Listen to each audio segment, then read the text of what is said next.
Don't stop, go get it,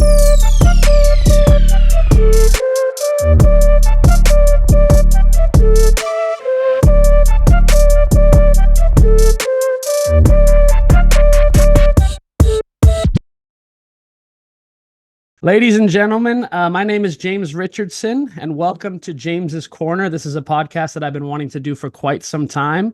Today, we're just going to focus on transparency, honesty, and just have a great conversation with great people. I'm very excited about my first guest today. Her name is Rylee Walker. She's a fellow cystic fibrosis warrior like myself. I'm very excited to have this conversation with her just to hear her story and what she's been through and how cystic fibrosis has affected her life and how she's just been able to get on the other side. So Rylee, thank you so much for joining us. Yeah, absolutely. It's such an honor to be here. Yeah, I appreciate you coming.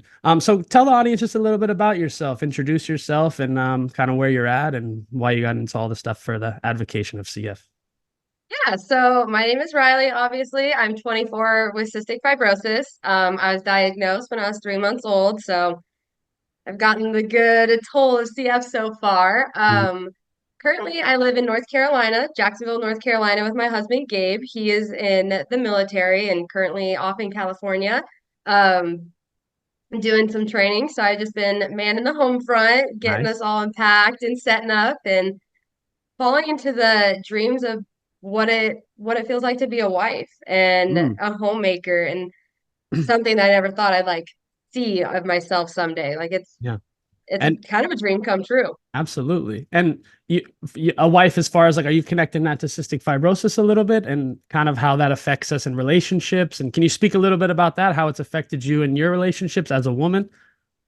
Yeah. So obviously cystic fibrosis has this like people put labels of age limits, like our life expectancy. Like I remember when I was 15 and I got to 18 and I'm like, awesome, I'm an adult. And then I Yeah. I go to clinic and they're like, okay, welcome to the big girl league. Like, let's talk about the ins and outs. Right now, life expectancy is like 40 years old or 35, whatever it was at that time. And Yeah. I'm sitting here as an 18-year-old, like, I don't even have a 401k.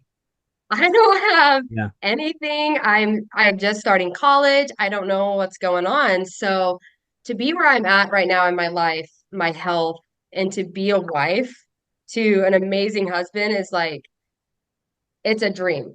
I Mhm. have sourdough bread starter downstairs, like I am living this dream that you see on the movies and the TV and what you see with other relationships, like your role model relationships. Now I'm part of that group. Like I get to experience that even with having cystic fibrosis. Mhm. I think CF really doesn't play a huge role in my life with my husband because I am super healthy at this time, thank goodness. But it has before, Yeah. and I think it takes a really strong couple to be together to deal with cystic fibrosis in general. Us CF warriors, we have to be strong. We have to fight every day to be Absolutely. able to live and go on to become a wife or to be a mom someday. And here I am, extremely blessed to have an amazing support with my husband that every single day is a blessing and I'm Yeah. not I'm not scared of tomorrow. I have Right. someone that loves me and cares for me. That's amazing. And congratulations, by the way. That's awesome. Because I know it's a Thanks. kind of a little bit of a struggle too for a lot of CFers to kind of picture Yeah. themselves in that position as a normal person, just being in relationships, having a long-term partner and things like that. What do you share a little bit about like some of the dark times of cystic fibrosis with us? Because I know there's a lot, and I know that Yeah. sometimes those dark times can transcend into coming out of the fire, so to speak, to kind of give us that power and that strength that we all kind of have inside of us. So, like, if you could give us just maybe a couple examples of some of the darker times that you really had to struggle to get through. Oh man. Looking back on my life, I there's like three main ones that I constantly play in my background in my mind of how can I benefit my future. And one of them is at a younger age.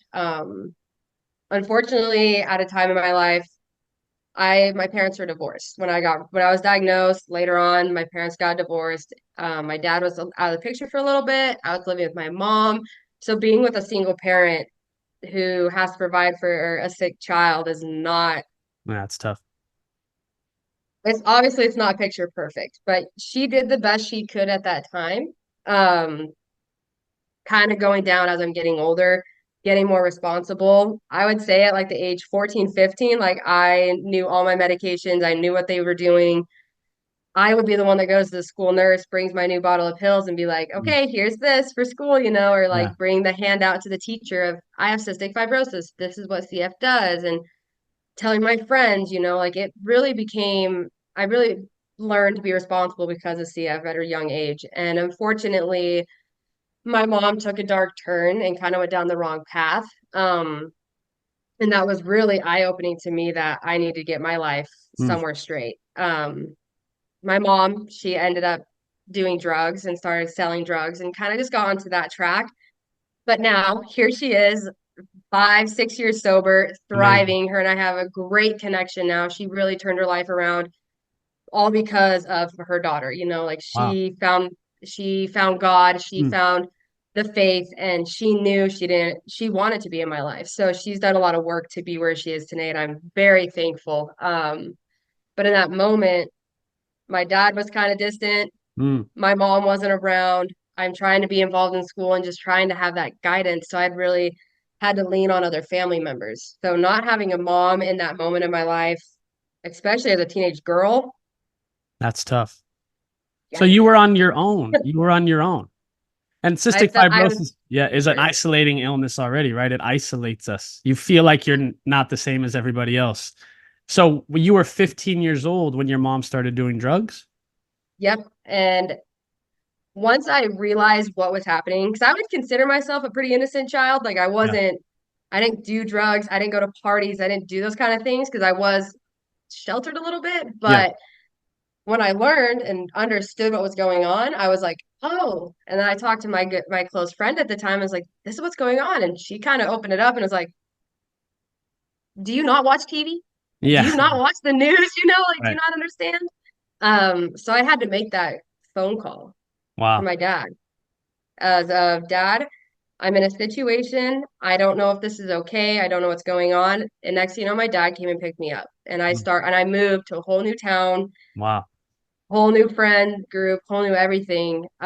Basically starting a whole new life in a different area, like 3 hours away from my where I grew up, where all the kids I played sports with and most of my family. I did live with my grandparents for a year when my dad worked, so I had to adapt and change there. Super grateful they were there for me, like Yeah. I needed that. I needed that structure and that base. And I think that leads into my relationship with my husband now. Seeing my grandparents, how they were together, my grandpa Kim and my grandma Linda, their love, their passion for each other, and Mm.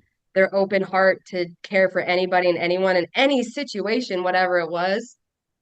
That's what I thrive for. Like I Yeah. want that relationship, and God knew because He brought Gabe into my life, and Yeah. here's this blossoming relationship. But moving to a whole new town with a disease that makes you already, like you said, like isolates you. Yeah. I was so isolated in that school for a while. I was like, I don't know anybody. I don't know what I'm doing. Yeah.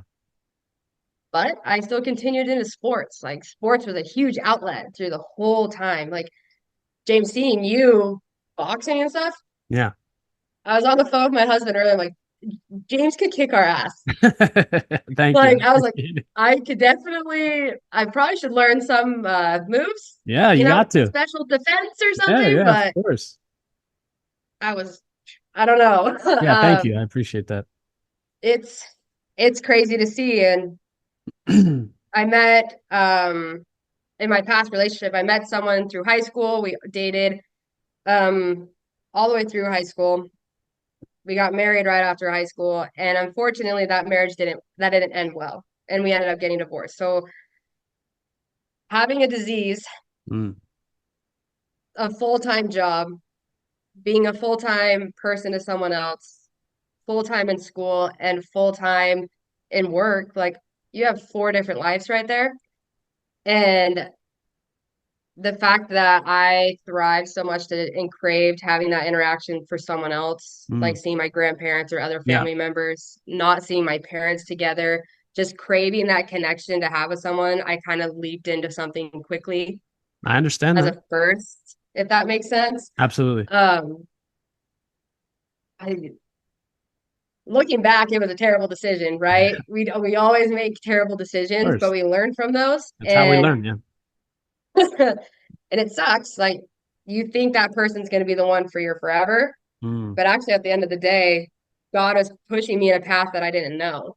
yeah. And the last 2.5 years, I've really connected on my faith side with God and gone down that path. Yeah. Especially having my husband's guidance too. He's Absolutely. he's really strong in his faith, and it truly changes you. So the dark Absolutely. spot I like just talked about is one pushing myself into something that I knew I would never have based on an illness that was going to kill me. Hmm.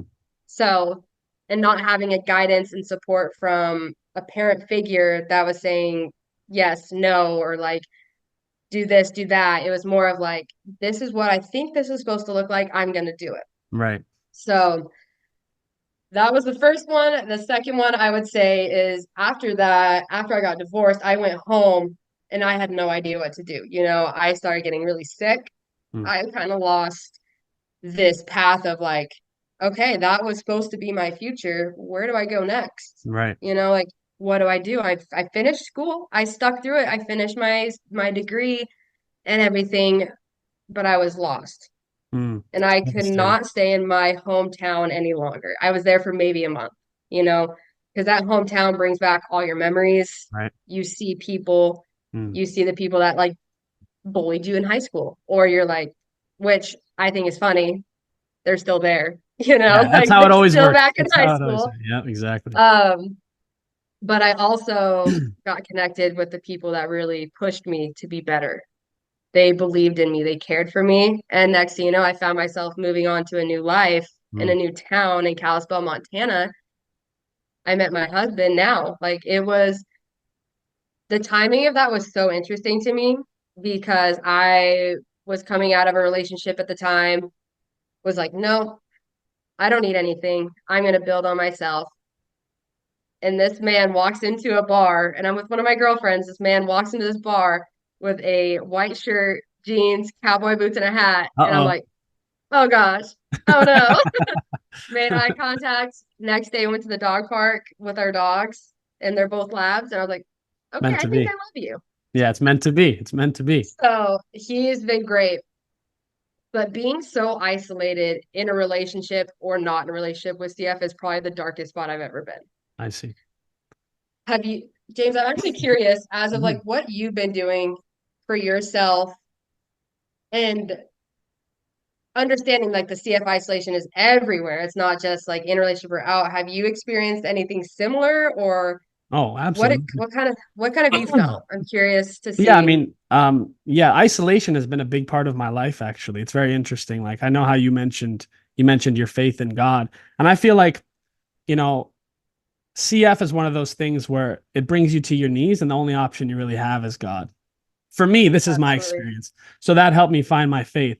But I've experienced isolation my entire life, from the illness to living by myself to having people come in and out of my life, having to figure things out on my own.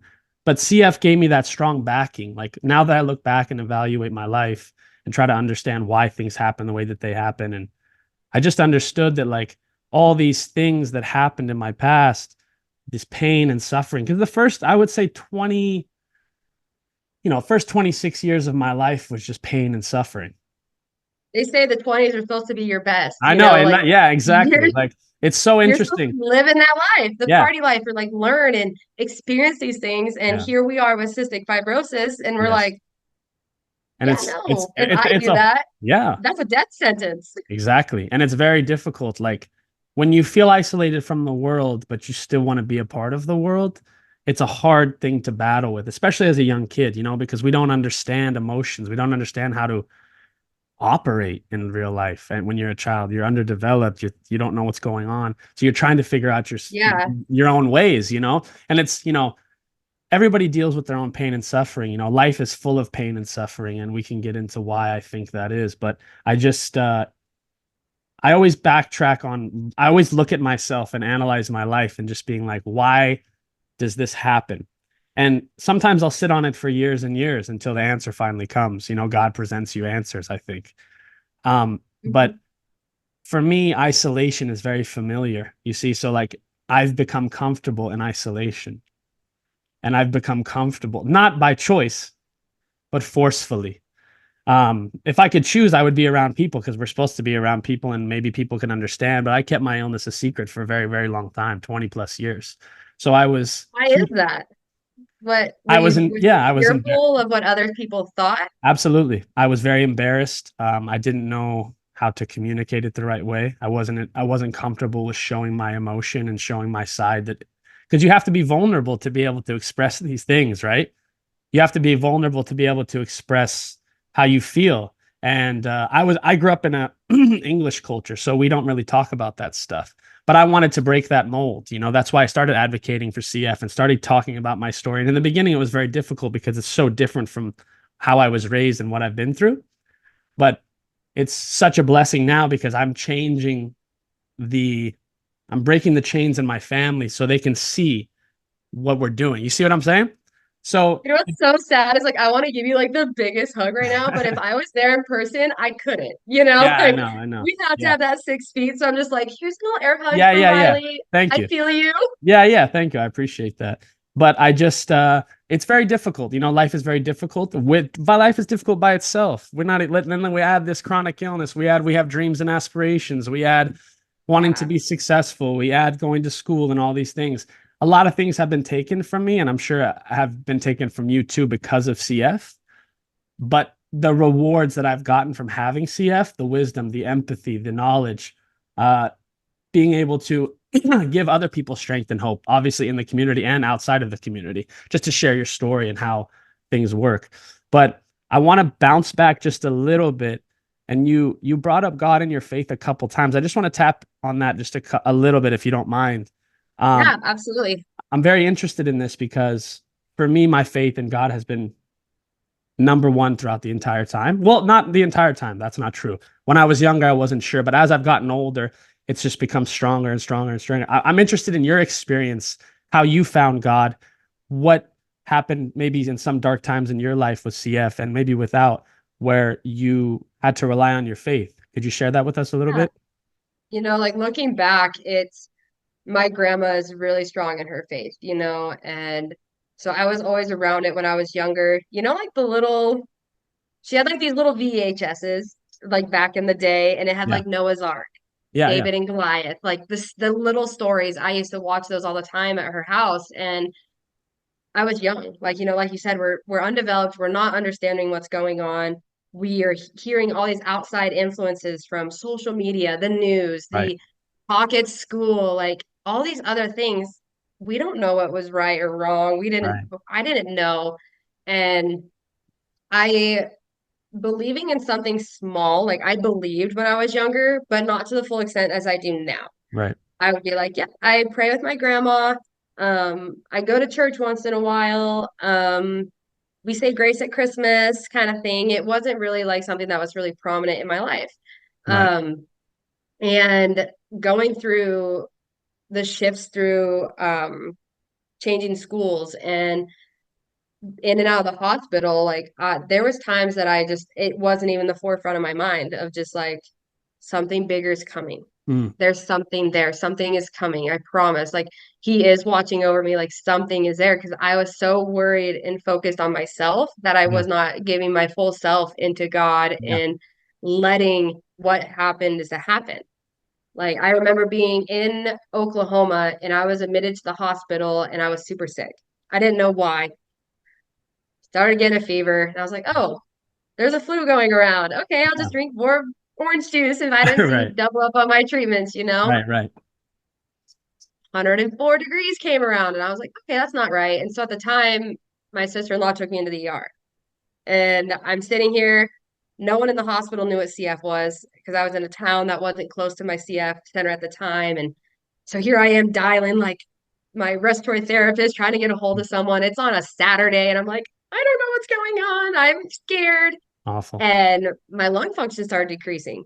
And I was just like, this is impossible. Like I do everything possible to stay Mm. healthy. I do my treatments, I take my meds, and not when I was younger. That Yeah. was a whole nother story, you know, you go through that. But as a mid-adult, 18 or whatever, I lost the train of like, what's going to happen. And I remember sitting in the hospital, and my dad actually drove down from Idaho at the time because I've never been that sick before.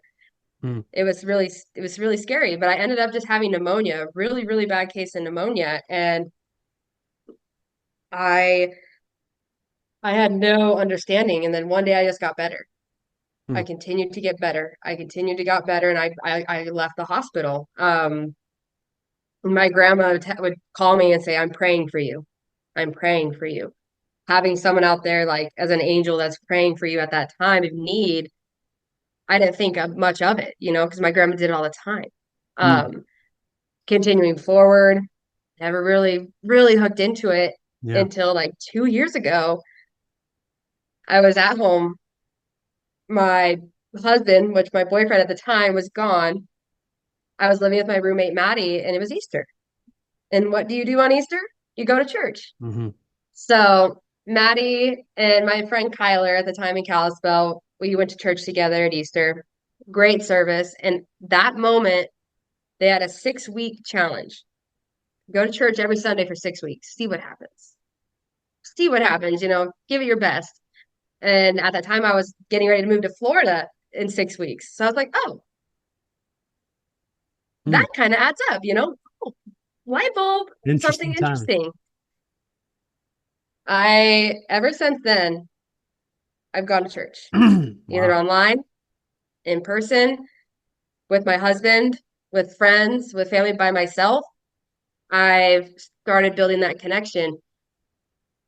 And recently, with my husband, we were talking about it. At the time where we were in both of our lives, we didn't know what we were doing. We had no guidance, what our next step was. We really truly believe that God brought us together to take this next path in life together through everything. And that's now knowing, like looking back, like that's how I truly know Mm. that someone was walking me through every single bound or every single obstacle or that I went through, because I wouldn't be right where I need to be now. Yeah. Going through all the sadness, the hardship of relationships, life in general, especially related to CF, every single battle and obstacle we've already come put me where I am today. Mhm. And my grandma Linda, she always said that God gives the strongest people the hardships because he knows that they're going to overcome, go through it, and be there for somebody. Yeah. My grandma is no longer with us, but I truly believe what she said is true about me. And I know God gave me cystic fibrosis as a guidance for someone else, but also he knew I could handle it and be better off where I am now. Like it was going to guide me because I feel CF, like we said, is kind of like a backbone Yes. for us, for our life. Everything that we've learned, all the wisdom. Like I'm 24 and I feel like I've gone through a whole lifetime already, you know? Right. But here we are, 24 years later. I am a wife, someday a mom, someday, and I have great friends. Like I'm living the dream that I always thought, but it was all because he knew I could be here because of one thing, you know, and Amazing. surrounding myself with people who had the same mindset, and the trust and the faith in God was huge. Being in Florida, all my girlfriends, we go to church together, or my roommates, we all went to church together, you know, like it just, you surround yourself with the people that build you up Yeah. and support you. And especially as being someone with CF and just that feeling of isolation, Yeah. I don't feel that because of the spiritual relationship I have with God, because I'm not alone. He's there. And now I have a community of friends and family that feel the same, and they're there, you know? Yeah. They're there. Geez, that sounds stupid, but It's okay. I appreciate you sharing that, and sorry about your grandma. That's very tough. But yeah, amen to everything you're saying. I really I relate to all that stuff, and it's funny how God puts our journey into just it's a step by step thing, and during our journey we don't understand really what's going on until you look back and understand the acts of God and how He operates in our lives. And exactly. Like I never knew those steps were needed. yes, Like every single step that we go through in life is to get us to where he wants us to be. You know, Mm. so surrendering yourself and being with him and giving him our all gets us to where we want to be. Yes. I like at church the other day, actually, we were talking about this of just you're following this path. You know, we were actually in the Bible, we were talking about Philippians, or is it Philippians? Yeah, something along those lines. I'm not really good with all the terminology. I Right. can Yeah. describe the story, Yeah. but Yeah. Yeah. It's tough. every time you're in a hardship, but if you're expressing the love and the passion for something, it's going to be good in the end, you Yes. know? And that's where we all are in our lives, Yes. pushing to be better than we were the next day. And without him, like, how can we do that?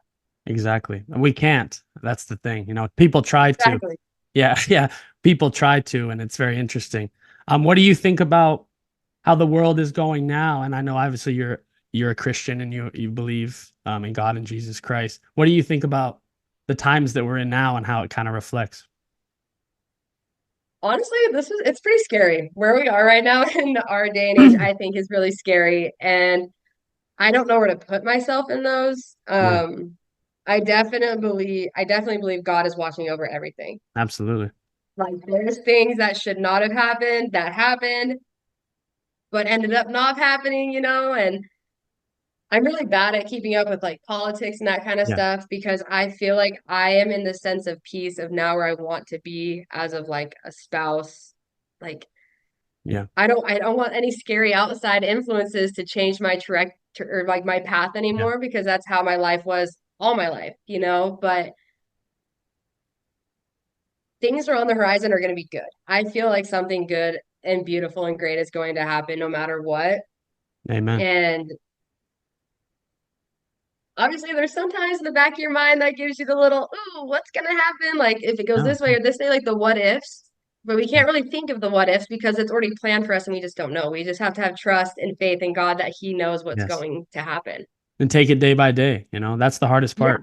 I used to live a lot in the future, and I never was able to be in the present, and that stems from CF too. Yeah. I don't know how political you want to get because, like, I'm not a political gal because Yeah, I just learned that you can put two phones together and the things can transfer photos. Okay. I don't know that. I didn't know that either. Real, I learned it 2 days ago from a 15-year-old. Yeah, what a world we live in, huh? 15. Yeah, I was throwing dirt at my cousin at 15, you yeah, know? yeah, yeah, yeah.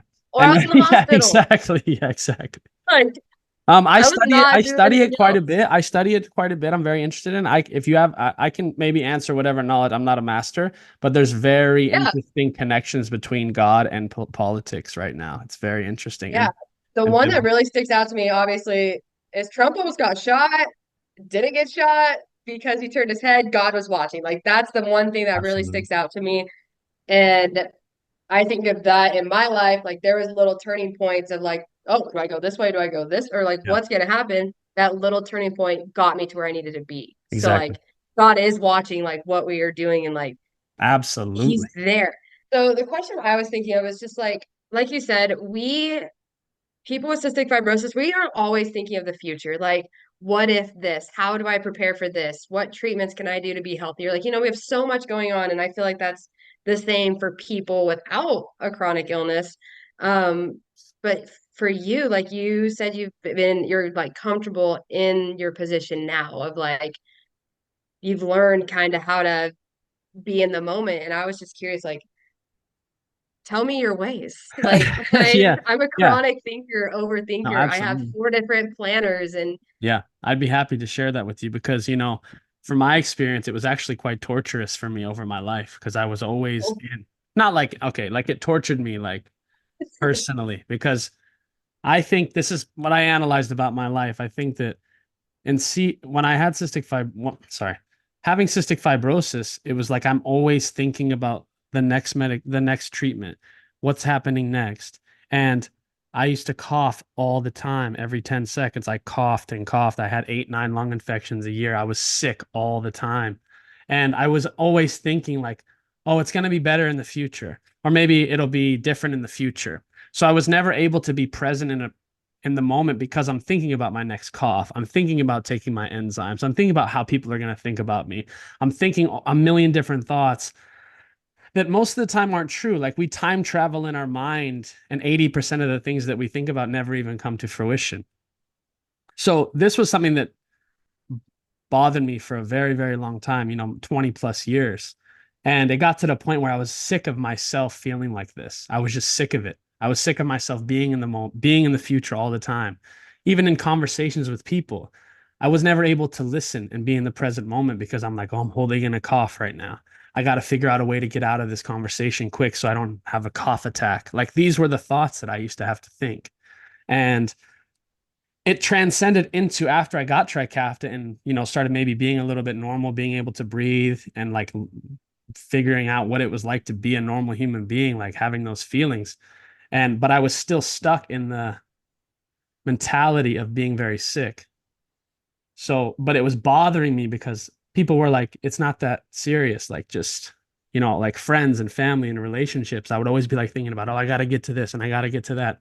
And I connect this to my faith in God because the enemy attacks us in ways that puts us in the future. He's always making us think about the future. Now, God makes us think about the present and he says, just think about today. I'll handle tomorrow.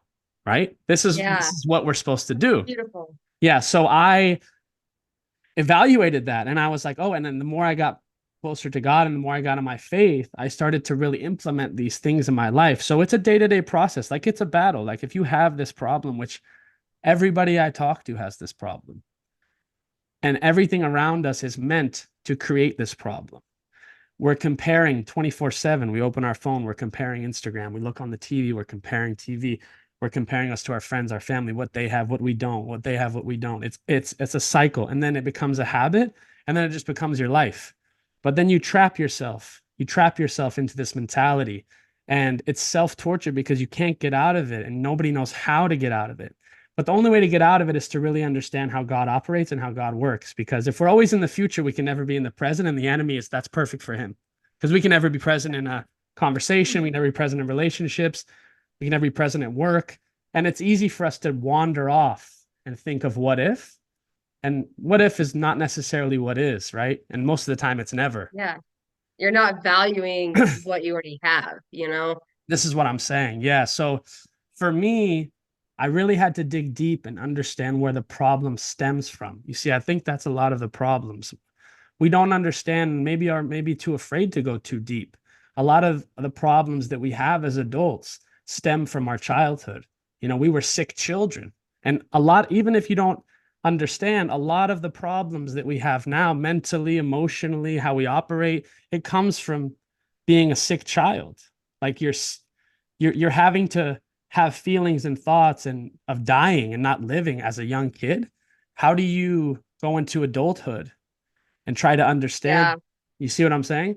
So I remember feeling that. yeah, What's weird is like I remember feeling that so much, and maybe that's why I jumped into all these big things and like doing big things because I'm like, oh, here's my label. I have 35 years to yes, complete X, Y, and Z. Get a 401k, get a career, get yeah, couponing, sourdough bread making, like like all these crazy yeah, things that people do, or like ultra marathons or yeah, paddling across the ocean, for example, like getting into these things. And I've always looked forward to the future of like, okay, well, I'm thinking already in 2025, I'm going back for the crossing already. And that's a year away.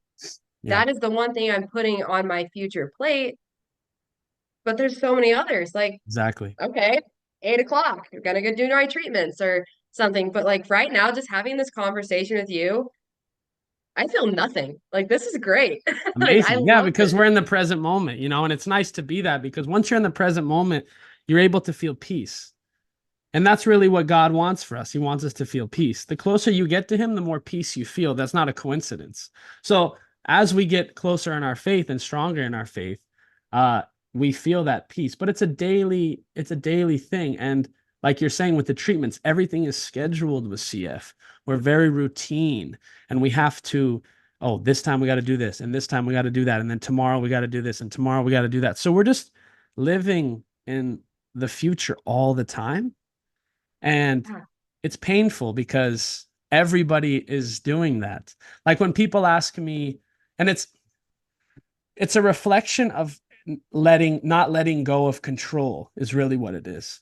Because we have to let go of control. Once you start thinking that you're in control of everything, this is where the mistake happens. And this is where, when we go down that hole, we think that it's me having control.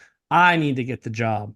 I need to go here. I need to do this. And it's all up to me. And once I surrendered myself to God and understood that it's not up to me and I'm not in control of any of this, then it was like, oh, okay, I have peace with this now because I'm not in control and I'm not supposed to be in control. You just go through, you wake up every day with gratitude, and you, the more gratitude you have for the things that, because we always look at the things that we don't have. We never sit and think about the things that we have. Very minuscule, simple things that we have. The house, the roof over our head, the food in the fridge, the clothes. Like, we don't look at these things. We're like, oh, I want that car and I want to get that house. And in 10 years, I'm going to get that. It's a trap. Right. And the enemy traps us in little ways, you know, and he's working very hard in this world right now. And every angle, you have to be very careful where you go, what you think, who you surround yourself with, what you listen to. And, Exactly. you know, And the what you're truth. saying right now, like the stuff that you have, think about just like right now, I think downstairs, some man invented this portable vest to give me the opportunity to vacuum and do my treatments at the same time. Yeah. If I don't know what is like makes you excited, Yeah. vacuuming makes me excited. Like I can do that while I do my treatments. Yeah. And that is a small glimpse of joy and peace that I have, is knowing that I can balance my cystic fibrosis life, but also be a regular Yeah. wife, Yes, you know? exactly. Like the small little things we take for granted. Like we're on Trikafta, which is great, you Yeah. know, like, but there are people out there that don't have the opportunity to have that. Yes. Like that medication is saving lives. Unfortunately, like I'm not on it right now. I've been off it for the last 3 months because of I've had some really bad side effects on it, but Mm. I'm trying not to make that negative experience impact future experiences with it. But it's hearing you like having like from your young to where you are now and then be on Trikafta and like physically seeing you. Mm. Obviously, I would never have thought you had cystic fibrosis. Yeah. Like you're strong, you're healthy. Like honestly, you're glowing. Like you look Oh, thank you. so peaceful, and it's very inspiring. Like following you for a while, like seeing your stuff and like what you do and present yourself to the world. You're a leader, you're a role model. You are giving off this energy, this positive light. And it's inspired me for sure. Like I would not be sitting here and talking to you. Like, you know, it's just Yeah, God has a way of putting people together. absolutely. But I have no idea where I was going with that. I got so distracted of like just talking about how amazing you are. I really appreciate the compliments. Um, yeah, I don't know where I was going with that, Yeah, but but just the yeah, I excitement of understand. vacuuming and Yeah. doing your treatments. Yeah, exactly. And just those simple little things that we have to be thankful for, you know, just to be able to get up and do it. Because being sick your whole life, you have to have you have a different perspective forcefully, you know, you have a different perspective. You tell we take so many things for granted in this world. And it's very like for you just to say I like to vacuum and do my best. Like that is so simple and so good that you think that, Badass. yeah, but it is like, and people would be like, oh, what is she talking about? But they don't understand. Like that's the way we're supposed to live. We're not supposed to live stressed out, thinking about the future, how we're going to do this, how we're going to do that, how we're going to do this. If you really truly believe in God and have faith, you see, that's the toughest part, is having faith, because Yeah, having ultimate faith. You see, that was a struggle for me I'm still working on that, because the enemy is attacking you every single day, especially if you believe in God. It's even worse. People think that if you believe in God, it's like this happy rainbow trail. It's actually the opposite. It's even harder for you, because we live in a fallen world, and we live in a world taken over by evil in a lot of ways. So it's very difficult. You have to be very strong in your soul and your spirit to be able to get through these things and be able to push through them. But I I feel think like I'm still growing with that. I feel like every single everybody, person is growing with that, you know, like, that's life. yeah, I just started my faithful journey 2 years ago of like fully committing in a way. But there's days that I question everything, you know, like For sure, we all no do. one's perfect. No one's going to be No, able to do that.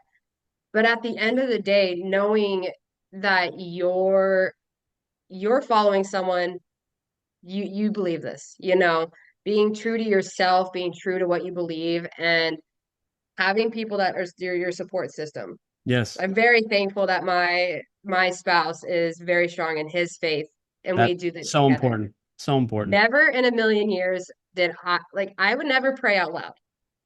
I'm really scared of praying out loud. I know. And there was like quick off story. There was a moment I was living with a friend named Paul, and he's very spiritual too. Like he's very strong in his faith, and we go to church together. And when I first moved down to Florida, I lived with him, and I didn't pray out loud. He prayed before dinner, and it was perfect. You know, like because what he said was true, it was strong, and it was perfect. And I'm like, yes, this is great. Yes. We go to church on Sunday. There's a moment that he's like, let's talk how to pray. Let's talk about how to do this. Like, what do we do? Yeah, you got to learn. Well, that night, Paul was like, Rylee, it's your turn. Yeah, And that's so I'm like, so, it's oh, scary. That's scary. it's terrifying. Yeah. And I feel like the way I start my prayers are different because I think of it just me and God. Yeah. But when I pray out loud with me and my friends, it's, hi, God, it's Rylee again and my friends. You know, like Yeah. trying to find your own way to do it. Like there's not one right way to pray or one right way to do something. It's what keeps you comfortable. And never in a million years did I think I'd be strong enough or bold enough to be able to pray Yeah. over Friendsgiving last year. Maybe I got fingers pointed at me and they're like, Rylee. And I was like, Yeah. okay. Yeah. Yeah. But Yeah. it's still, my friends are there to encourage you and help you with your Absolutely. faith. And watching my husband pray over us over dinner for the first time, Mm. that was really impactful, you know, and it's scary to do that, especially Oh, being it's terrifying. vulnerable with another person, like you're in your relationship. And I feel like our relationship it just continues to grow and grow. And Yeah. watching him be a leader for just us, Yes. because like in the Bible, you follow in that household, like that you're the man is the leader of Absolutely. the house, and you follow Absolutely. that. And he's doing amazing doing that because if I had to pray for Gabe and I one moment, I would be like, oh. Yeah, it's But difficult. you It's know, difficult. here Yeah. he is just leading us. And I think everybody just having that sense of someone to follow in a Mm. way, Yeah. like someone listening to your podcast or seeing this and like listening, like there's so many people out there, James, that you don't even know that look up to you, you know? Yeah. And like I'm one of them. So what you say impacts me, or what you do impacts me, but what you're doing is following a Christian life. You're leading Yes. by example and you're doing those things. Trying my That's what needs best. to be Trying my spread. best. Yes. I think everybody they Yeah. try their best, Yeah. but I think you're doing such a great job doing that. Yeah. You know, it I just appreciate that. Yeah. And this is it brings something, warmth to my heart. yeah, I'm glad. Yeah. Thank you for that. It's just, it's my faith has gotten so much stronger. There's a lot of things that have happened in my life that have made this, happen for me and realizations and being able to see truths and things like that. And I've had experiences, with God and things like that through my CF and through other things as well. But I definitely believe that, I believe that I have an intuition of the truth. I believe that I have very good discernment. The closer I get to God, the more my discernment strengthens. And sometimes I know things that I'm like, well, how do I know that? And then I have to make sure that is it the truth? It's very your relationship with God is very interesting. And looking back, I never thought that this would be where I would be at because it was never like something that was so adamant in my life. It was just, I always knew God was real. I didn't grow up in a huge Christian household. I didn't, you know, grow up in God was real, but that was about the end of the conversation. There was no like, Exactly. so I had to go out and figure it out on my own. I had to study it. I had to start reading and understanding what was really going on and what the truth was. And there's been a couple times in my life where, I've questioned things and been like, what is this? And then you kind of go down these roads. And I started studying and understanding how the enemy works and how God works. And it's very interesting because the enemy is very clever too. So we have to be very careful. But having Did you have having a specific moment when you're talking about this? Did you have, like, for example, even with cystic fibrosis without, yeah, did you have that specific, one specific moment that really would capture that I've for had a people who couple. are listening? Like one that's bold that people are listening to, like maybe they experience the same that Yeah. would push them to, or not push them, but show them like he is real. Yeah, Like, I've had a few. I've had a few. I can give you a couple examples. I've experienced spiritual warfare right in front of my face before with somebody that was with me and was in a relationship with me. I've experienced demonic takeover in a human being. I've seen it. I've seen it with my own eyes. I've witnessed it. It's this is also something that has strengthened my faith and been like, okay, this is the real deal. Like this is not some sort of joke. Like this spiritual warfare is very, very serious and very, very real. This is a everyone always thinks like, what's the purpose of life? Like that's a big question. Why are we here? What is this all about? Right? Like, and the thing is this is a battle for our souls. It's not about the job we get. It's not about the school we go to. It's not about the car we drive, about the money we have. All that stuff doesn't matter really on a deeper level. It's about a battle for our souls. And I've seen people that were Christians who had Jesus Christ and God has had their soul, and I've seen them be infiltrated by demons right in front of me and gone off into the other side. That was one thing in my life that has happened. This is all happened very recently. This experience, that was very scary, and I had to really start diving deep into what this is all about. So I've experienced that. Long story short, I was with somebody who was a Christian, who we were getting going to get married, and she got into occult practices and started worshiping demons. And it was somebody that I was in a relationship with that I loved very much. So it's very, very difficult, these scenarios, but I've seen it. I've seen it in front of my face. This is no joke. There is demons. They are trying to come after our souls.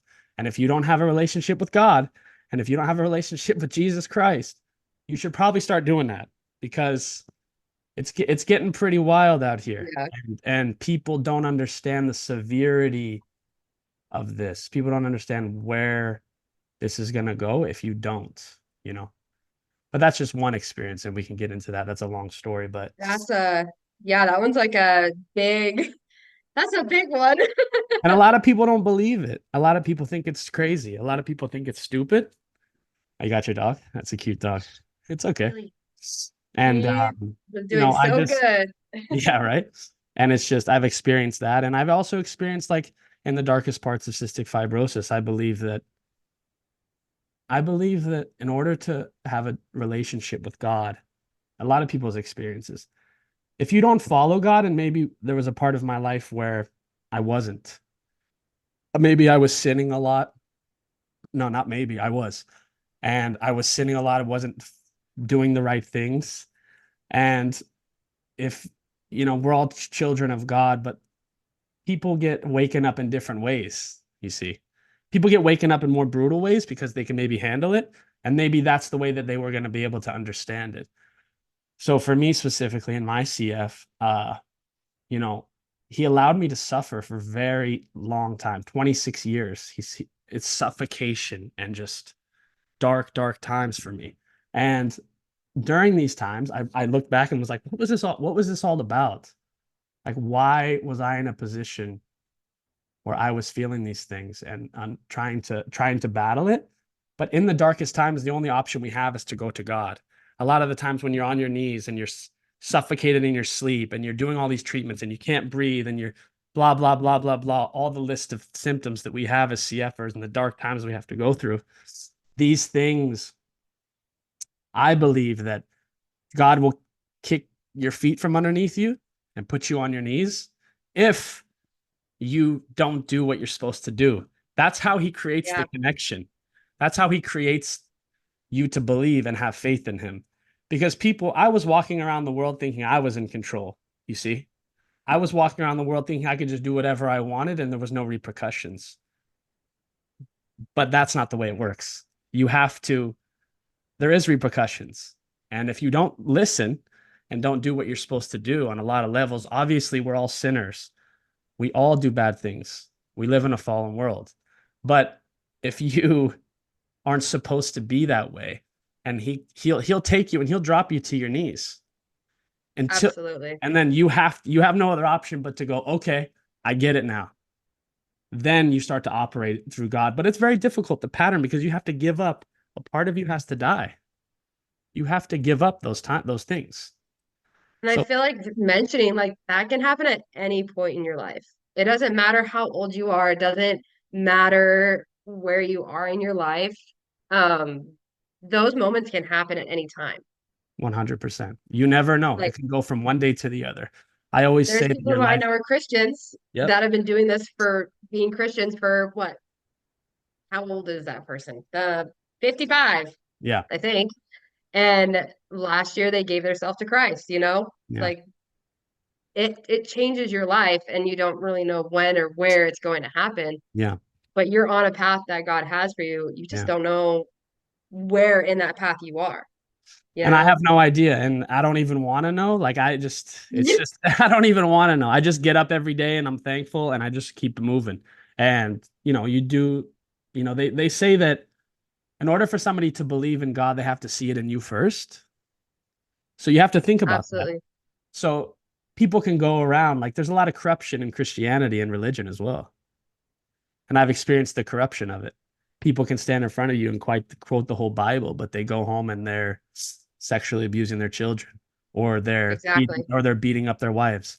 Like, you have to be very, very careful. That's why discernment is so important in order to see the truth. And the closer that I've gotten, I'm very thankful that I've been blessed with that, being able to read, observe, understand what's going on from a person by just meeting them.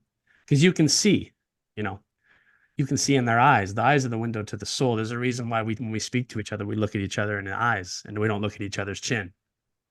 Yeah. You know, there's a reason Well, for that. Yeah, right. There's a reason for all of that. But I anyways, yes, truly feel what you just said is like that's so true. Like I'm still such an I would say I had the same experience like when I was younger, like I yeah, believed in God. yeah, And that was to my extent. I had one parent that didn't believe and one parent that did. So not having that guidance of where to go is like, here's this person giving me this information or this, and this, and like deep diving and fighting on your own. I didn't have my moment until 2 years ago, 2 or 3 years ago. Like I was baptized by my grandma in a yeah, really cold little river thing, yeah, yeah, like yeah, she has such a strong faith and she has given me guidance and strength in that without me even knowing. yeah, So having her, she baptized me before I left for Florida, and that moment is so impactful and powerful for me, especially that memory with my grandma doing that. yeah. Never did I think I was gonna have my 60-year-old grandma dunk me underwater Right? and Yeah, that's quite the may have experience. pulled me under there for a little longer than expected, Yeah, but yeah, exactly. that was a path that I was on, and that's where Yeah, it was. And I look where I am now, and I'm like, those stepping stones are it. And like you said, people learn from other people. People see, and so when you're living your life as a Christian, and people go home, like there's Christians out there who go home, and they're not who they say they are. Like yeah, that's so true, and I'm so new, and I'm seeing that. Like yeah. I Oh, yeah. kind of scary for It's sure, very like I'm scary. supposed to be listening to this person or talking to these people Yeah, who are supposed to be guiding me, yeah, and you're going home and you're beating your 5-year old or 10-year exactly. old or whatever, and Yes. so I really do think like what you're saying is super impactful and truthful, and I think a huge thing like building off that topic is just like forgiveness, Sure. and especially for us with having a chronic illness and like always thinking in the future, always thinking of what's ahead, how to do it, is forgiving ourselves for feeling that because we were Mm, young kids. yeah. The stuff we went through in our lives and what has made us today grateful for, they are blessings. Even if they don't look like blessings, they really are.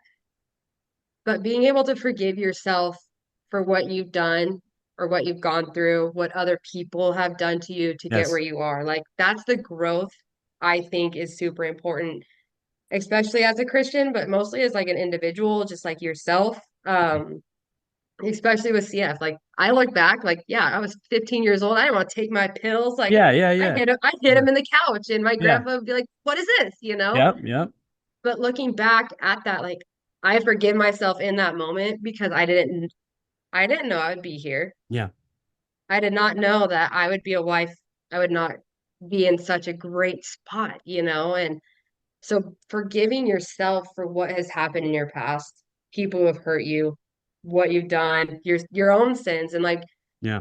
opening to God and making that connection of he he does wipe out your sins. Like it's true, like it's a real thing. Yeah. And I think everyone needs to understand that. Absolutely. And My understand mom, that you know, we will sin again. exactly. That's the toughest We part. will. We It will sin does again, you know, happen. and it happens all the time. And It may not be as extravagant and right. big as the one like the one that happened, but Yeah. it does happen. And I think about my mom a lot because she did go down a wrong path. Like your mother figure is supposed to be someone that guides you as a daughter to be a wife Yes. someday, to be obedient to your husband in the respectful way of as a wife, how it's described in the Bible. And my grandma Linda was a great definition of that for me as a role model. But she has gone through so much herself and her own battles. She overcome them. She forgave herself to fight for a better future. Forgiving my mom was really hard for me to do. I could imagine. Like it took a lot for me. Um, but if I didn't do that, I would not have the relationship I have with my mom. Yeah. It's so strong. I talk to her every day. Yeah. It's building, and God knew that I needed to do that. Like Yep. that's the strength He gave me to be able to do that. Mm. Not forget, but forgive. Forgive. Like Yeah. forgive because the growth you get from that. Absolutely. And the peace you feel and the weight that comes off your shoulders when you do it. Yes, there is some things that you don't like. I have not forgiven. I have not. There's certain people Okay. I won't forgive right now in my life because it's such a deep scar. But every single day I wake up, you do these things, you're healing and you don't know. Like there's Absolutely. gonna be a day that I'm gonna wake up and be like, I forgive that person for stealing my lunch money or Yeah, something. exactly. Obviously Exactly. it's not like those little simple Right. things, but like on a bigger picture, Yeah. you're going to learn how to forgive. And every time you forgive, you grow. You're building your self-confidence, you're building yourself. And Yeah. that's one thing for me is I'm so hard on myself, especially related to CF. CF, being someone else's role model, being a wife, like I never thought I would get to this point. Am I doing it right? Am I doing this wrong? Like, what are the expectations? I ask my husband every day, like, Mhm. did I tell you I love you today? Because I love Yeah. you a lot, Yeah. like Yeah. Yeah. overthinking. Yeah. But allowing yourself to forgive yourself for your past things, your own wounds, whatever it may be, to like build you to your future, I think is huge.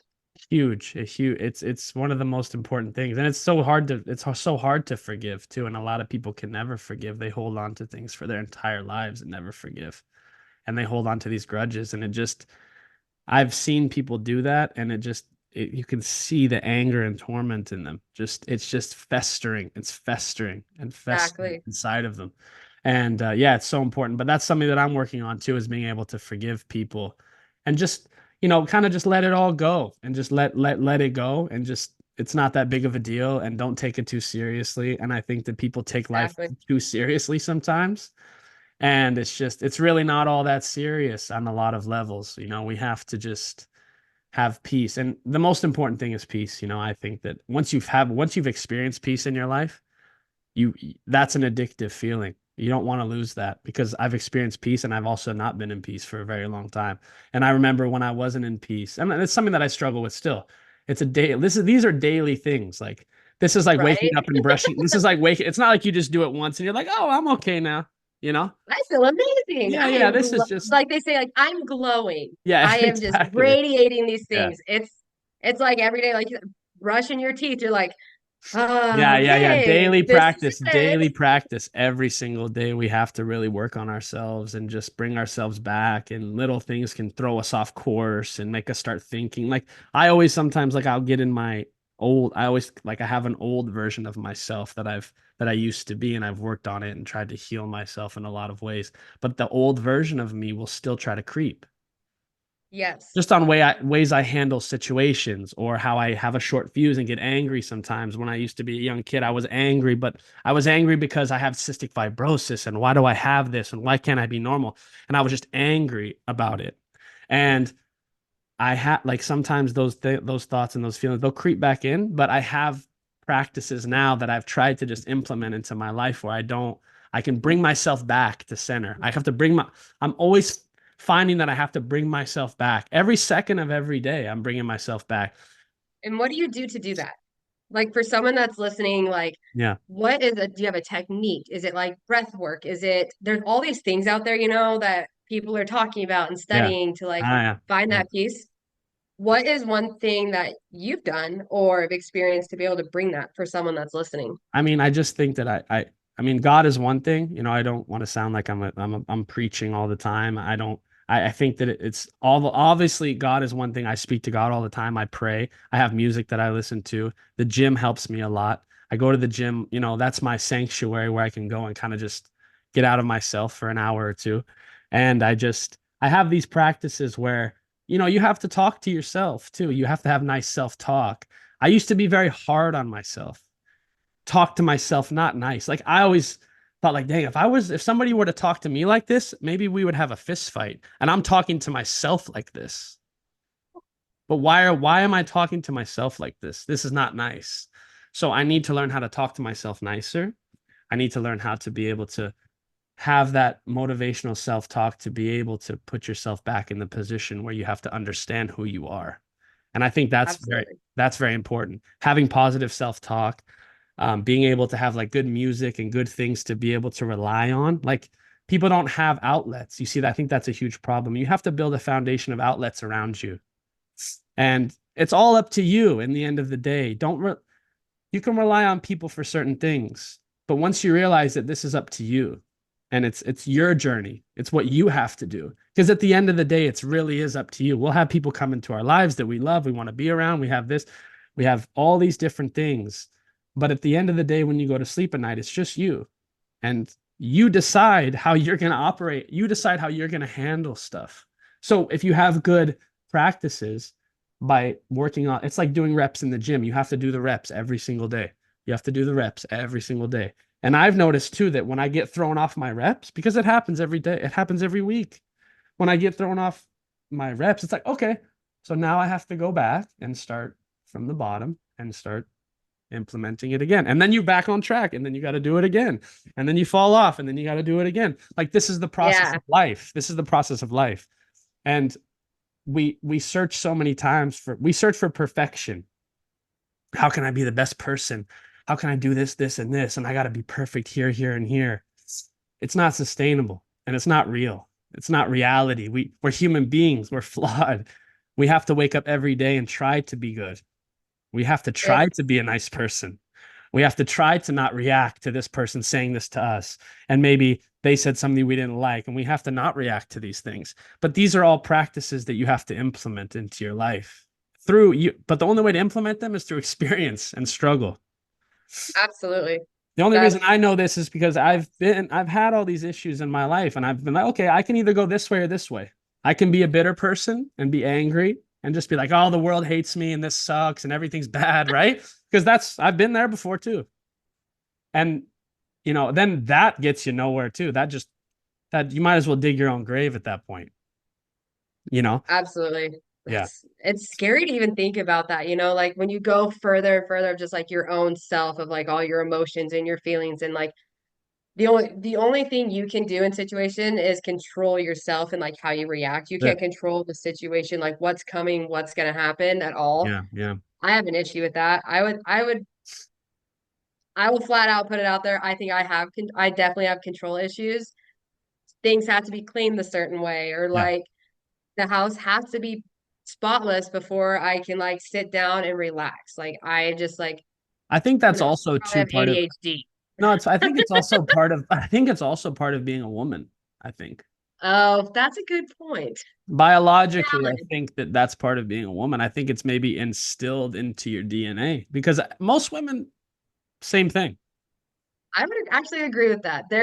I definitely feel I love that you and I both here, like obviously we have male and female, Yeah, and you both have cystic fibrosis. We both get to see like different sides and talk about it. good dynamic.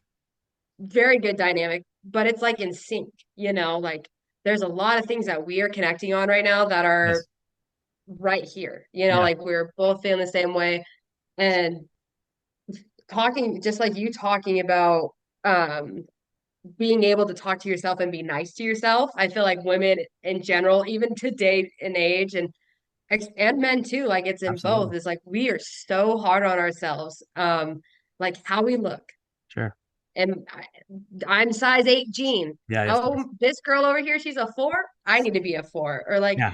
comparing ourselves to other people. And this sounds really bad. This is gonna sound bad. But along when I was younger, I would compare myself to other people with cystic fibrosis, Yeah. and I would feel so much pity for myself Yeah. as of like, I'm not as sick as they are, you know? Mm. Oh, I've been there. Oh, absolutely. Like, I'm not as sick as they are. My cousin Jesse had cystic fibrosis as well, and he passed away, unfortunately. And Sorry. seeing him, like, he struggled a lot. Oh, I have. I Yeah. have the same mutation as you, and here I am thriving. Yeah. I feel pity in myself because I'm like, is that what I'm supposed to look like? Is that how I'm supposed to feel? Mhm. Is that what this is supposed to be like? And then there's the other side of me feeling sympathy for someone else with cystic fibrosis, like who doesn't take care of themselves, Yeah. Yeah. Yeah. trying to find that balance. And especially where I'm at today, how healthy I feel and I Yeah. am, like if you saw me in the street, you'd be like, she's Oh fine. yeah. Same here. Yeah, People have accused you me. know? People have accused me of pretending to have CF. Oh, that's a good one. I love when that happens. Yeah. They're That's like, so are you? like.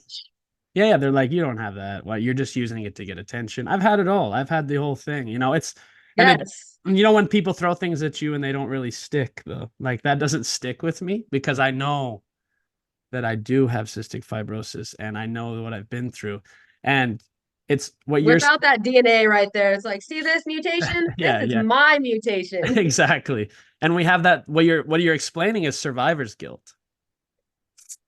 Yes, I learned about that. I didn't know that Yeah. was a thing. Like, I had no idea that was a thing. And talking about pretending, this is a little off what we just were talking about.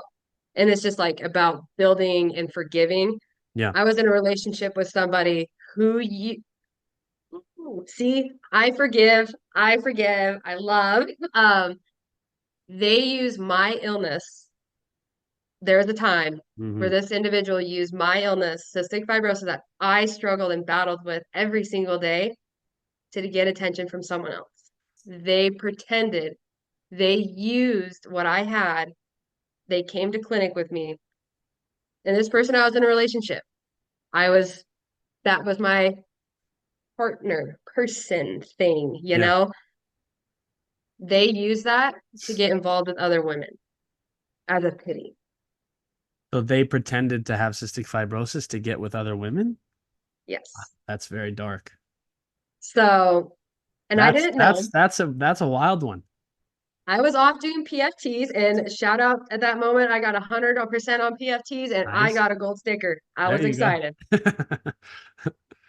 Later on in my life, pictures started coming out of once I found things out, and there was pictures of this individual in my clinic room pretending they had CF of like clinic update. Wow. This is what's going like this is what I'm feeling. They were the same symptoms I was describing to Wow. my doctor as of like, when they ask you like TMI for anyone listening, how's your bowel movements? How is your food intake? How are you Yeah. sleeping? All these questions, they use some of my responses. And it was on social media. And I didn't know. Finding that out really took a toll. That's another dark spot. Like that took a Yeah. toll of like the survivor's guilt of like, okay, like what I don't know what I'm doing. This person who I'm supposed to trust just used something that has controlled my whole life to be with someone else. That's actually crazy. I've never heard that one. And That's insane. You should. Hey, Yeah. we should start throwing out wild cards here. Yeah, Put them in a that's jar. yeah, absolutely. Now this is what this is all about. Yeah, it's good that we're talking about it because people need to hear this stuff. This is the honest truth. But And this that is is like just talking about that right now. I just felt another sense of relief. yeah, yeah. Well, this Like is therapy. it is like therapy. James's Corner is also like therapy. That's what I wanted to do. That's the whole purpose behind it. And but now where I'm at in my life, I forgive. I've forgiven everything that has happened.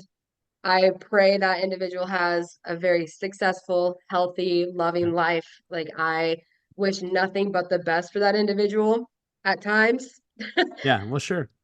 at times. But that is something that'll haunt me and be in my soul forever Right. is that someone that I loved or supposedly loved that said they loved me Mm, used something that I couldn't control. And I'm a control freak. yeah, So that's not nice. that was a big thing, but that was a little off topic what Well, we were just talking thanks for about. sharing it because I think that that's something that people need to hear. It's It's just wild what people will do for crazy, attention. It's amazing to me what people will do for attention. And right? attention has become the biggest thing in our world. It really has. And I've actually haven't shared that with a lot of people. Yeah. So now that I shared that, I feel a lot better. Like my husband knows, my Yeah. family knows, like certain individuals, but that is something that has always been on the back of my mind. And basically like signing up, like going off to a whole different subject, the crossing for cystic fibrosis, right? Yeah. Crazy paddleboard adventure thing from the Bahamas to Florida, 80 miles in one day, right? Crazy. Which hopefully, James, I see you do it with me one year. I mean, yeah, I don't even know how to paddleboard. That probably should be where I start. I lived in Montana, okay? I lived in Montana and trained on a lake that was quiet, didn't have no waves. There was little icebergs floating around. It Wow. was cold as heck. And I went down to Florida for 2 days. I paddled in the ocean for the first time ever in my life.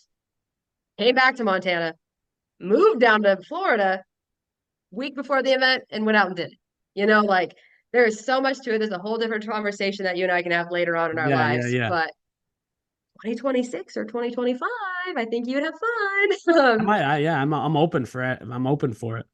It was such a great experience. But signing up for that event was not just for me, but it was for the paddle for people who couldn't, or like Yeah. being someone that someone with cystic fibrosis can look up to.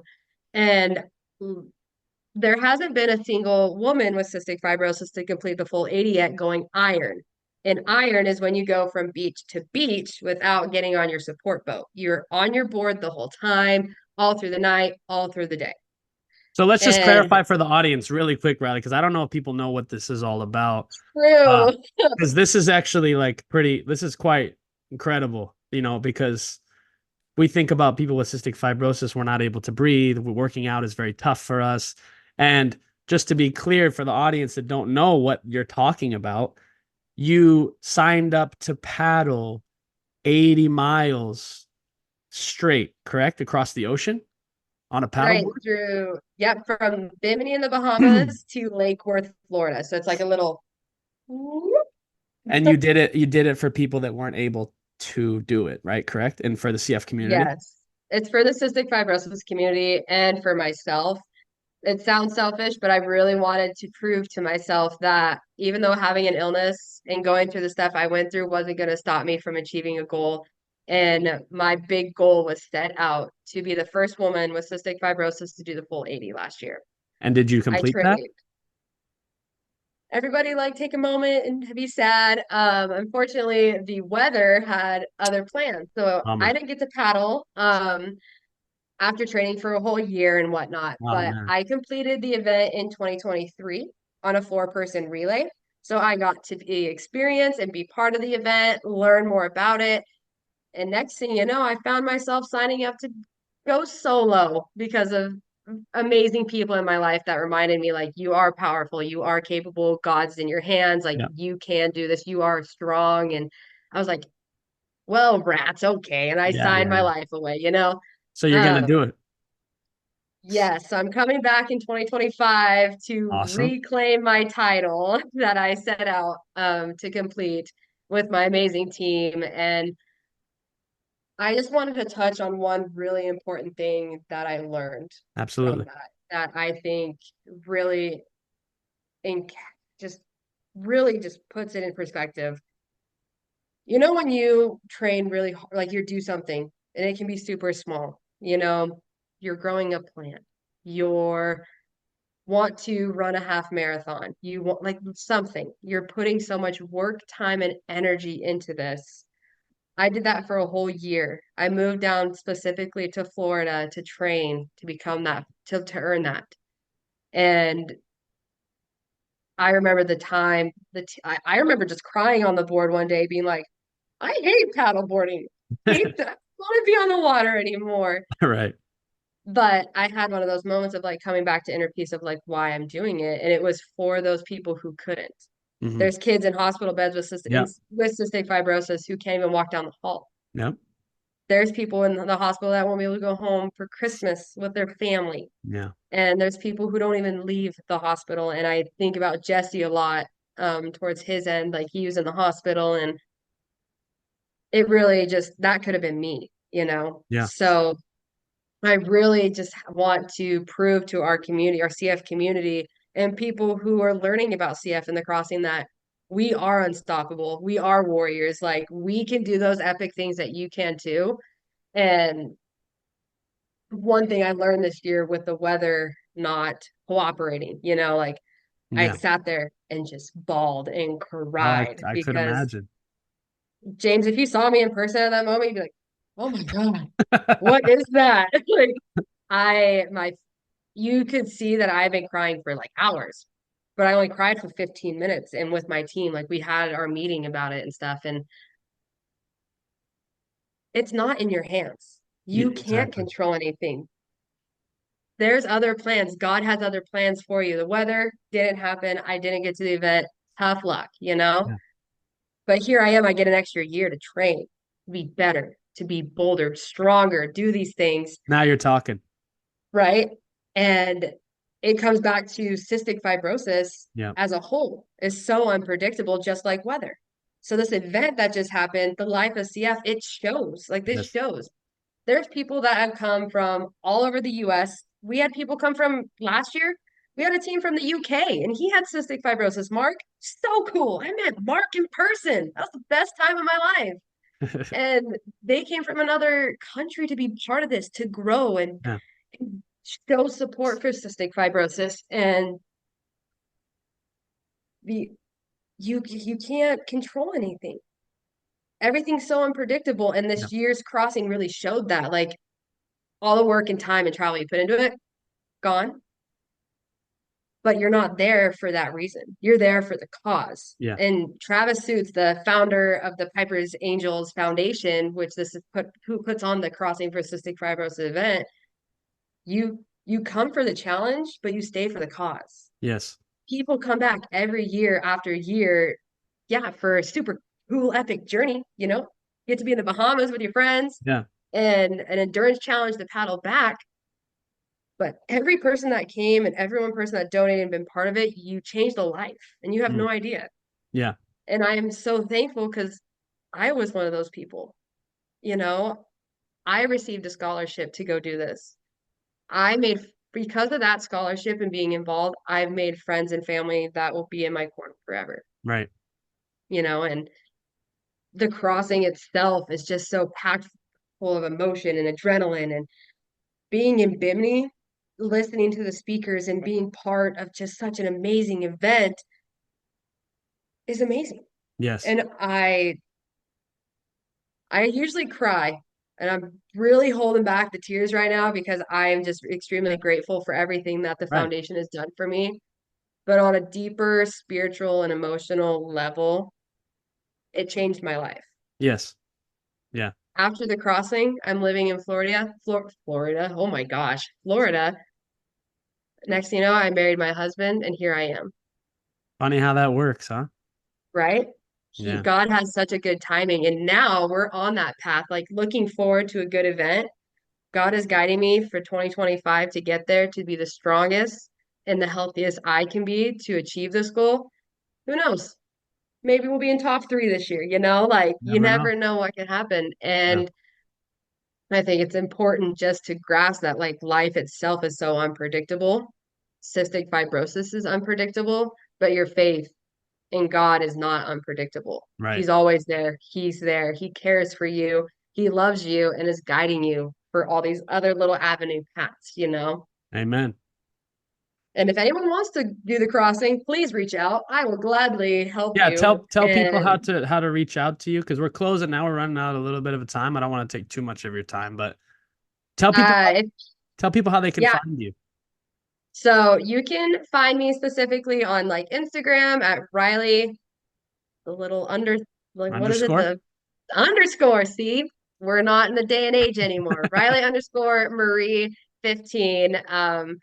That's my personal Instagram, but you also can follow the Crossing for Cystic Fibrosis, Crossing for CF on Instagram, Facebook, um, to get more information in regards to registration, which because 2025, next year's crossing, our registration is live on August 31st. Okay.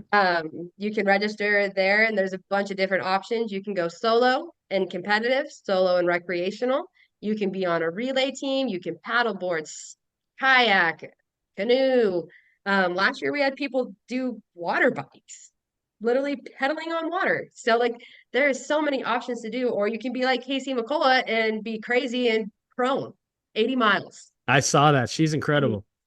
She's nuts. She's bananas and she's amazing. And I love her. And she's having a Uh, baby, right? she's having a little boy. Oh my gosh. I was it was a definitely leaving Florida and knowing that my best friend is having a little baby was just like, Yeah, but that baby's gonna be so spoiled. You have no idea. I could imagine. Um, but the crossing itself, like there's a bunch of documentaries out, and I 100% recommend watching them. Double or Nothing with Scott Johnson, double lung transplant. He does triathlons. He does the crossing.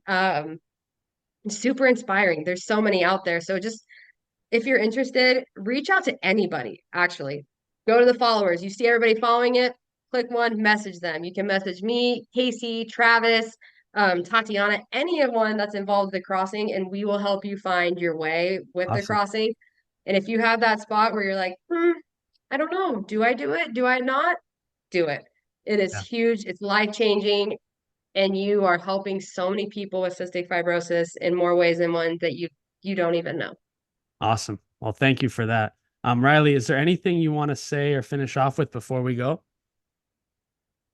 One thing, my last finishing like closing statement is I know it's hard to find people to surround yourself that have the same goals and the mindset that you have, but they are out there. Mhm. You just have to take that next step to be bold in the face of fear. And that's one of Travis's huge lines is when we're at the beach and we're getting ready to launch at midnight to paddle into the darkness. You don't know what's going to happen. It's unpredictable, but you're being bold in the face of fear. And I think for anybody listening, having spiritual faith issues or relationship issues, anything, be bold as a warrior, like someone with cystic fibrosis is.